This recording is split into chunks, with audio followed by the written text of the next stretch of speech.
Nature Revenge.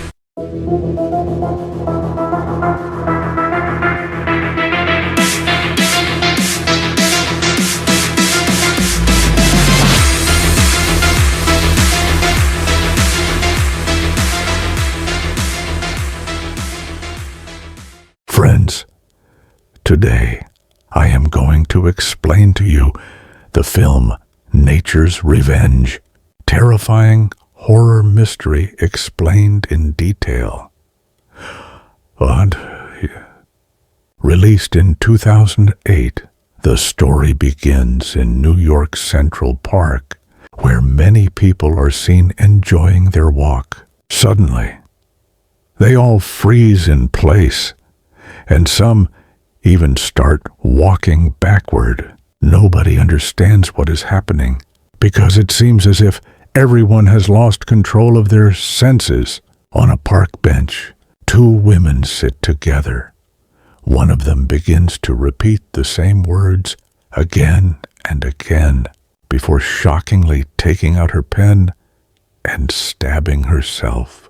The scene then shifts to a construction site where workers standing high above suddenly leap down one by one. At first, those on the ground assume it's a terrible accident, but when they look up, they see countless workers intentionally jumping to their deaths. Soon, reports of these strange incidents begin to spread rapidly. People in different parts of the city start losing control of themselves, behaving in unnatural ways. Panic takes over, as no one can understand whether this is a terrorist attack, a chemical weapon, or something else entirely.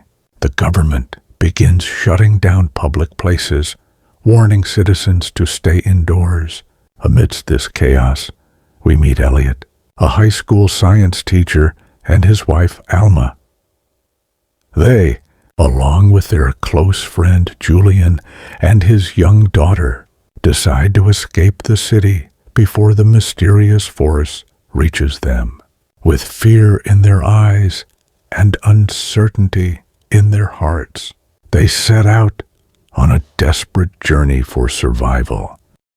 As they travel away from the city, strange news continues to pour in. Entire towns are reported to have been affected, with people suddenly turning against themselves in horrifying ways.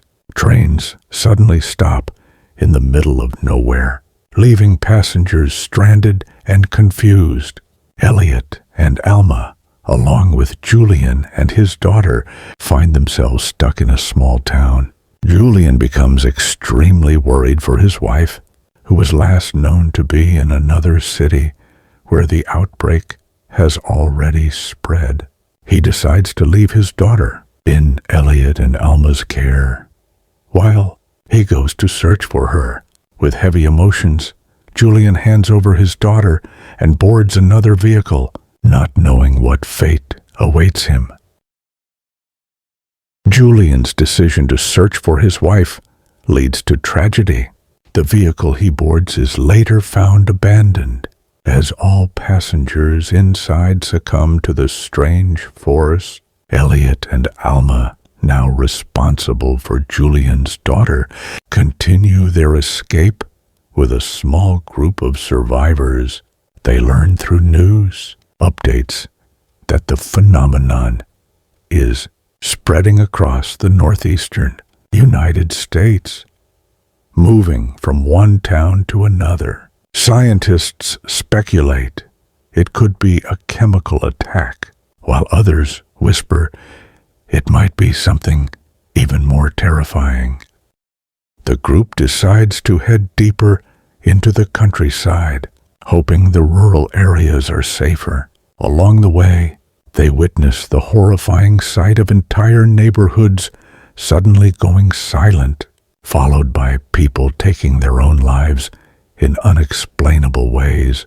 Fear tightens its grip on everyone. Elliot begins to suspect that the cause might not be man-made, but something natural, something connected to the environment itself. As the group struggles to survive, Elliot pieces together a disturbing theory. He believes that plants and trees are releasing a neurotoxin into the air as a defense mechanism against humans. The toxin attacks the mind, stripping away the instinct for self-preservation and causing people to take their own lives. The idea seems unbelievable, yet the evidence grows stronger with every passing moment. The group splits into smaller numbers, hoping it might reduce the chance of triggering the toxin. Elliot, Alma, and Julian's daughter continue alone. As the winds pick up, tension rises. Every rustle of leaves feels like a warning. They stumble across an isolated farmhouse and decide to seek shelter. Inside the farmhouse lives an eccentric elderly woman, reclusive and suspicious of outsiders. Though she offers them food and shelter, her strange behavior unsettles Alma and Elliot. She warns them not to touch her belongings and avoids conversation. That night, Alma senses danger in the silence of the house, as if even the air inside is waiting for something. The next morning, the elderly woman becomes hostile, accusing Elliot and Alma of planning to harm her. As she storms outside, the toxin-filled wind suddenly spreads across the area. The woman, overcome by it, tragically ends her life. Elliot realizes the toxin is surrounding the house. He and Alma, separated by the farmhouse walls, can only communicate through pipes. Believing they have no chance left, Elliot bravely steps outside, choosing to face death together with Alma and the child. But against all odds, nothing happens. The wind dies down, and the mysterious event seems to vanish as suddenly as it began. Elliot, Alma, and the little girl survive. Months later, life slowly returns to normal. But fear lingers. News reports claim the event may have been a warning from nature itself, a sign that humanity has crossed the line. In the film's haunting final moments, a new outbreak begins in another country, leaving viewers with the chilling reminder that this disaster may happen again. And that was the story of Nature Revenge, a chilling reminder of how fragile humanity is when faced with the forces of nature. If you enjoyed this explanation, don't forget to like, follow, and subscribe to my channel, Fear Files Explained, for more movie breakdowns